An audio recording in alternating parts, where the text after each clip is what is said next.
It acts like the flu, but left untreated, it can linger on and cause problems with your heart and brain. SNN's Nicole Somavilla has more on this tick-borne disease.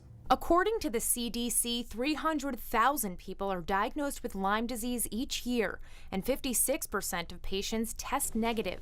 Dr. Michael Dunn with Comprehensive Care Center says the diagnosis is not clear-cut. Typically, the symptoms that are there are kind of vague, and unless you're particularly looking for that, it's not something you're going to think of. Acute Lyme disease acts like the flu. Fever, fatigue, body aches, rash.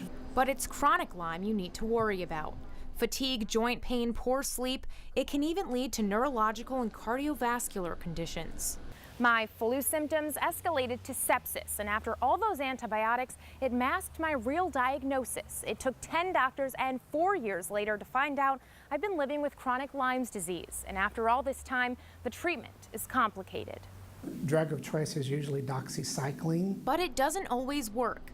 Dunn says you can have symptoms 6 months to a year after treatment. There's a condition called post-Lyme disease syndrome, representing autoimmunity. Some research suggests using a port for daily IV injections, but not all doctors can agree. Lyme's disease is something that is very slow for your body to kind of get over. One thing's for sure, the earlier the treatment, the better.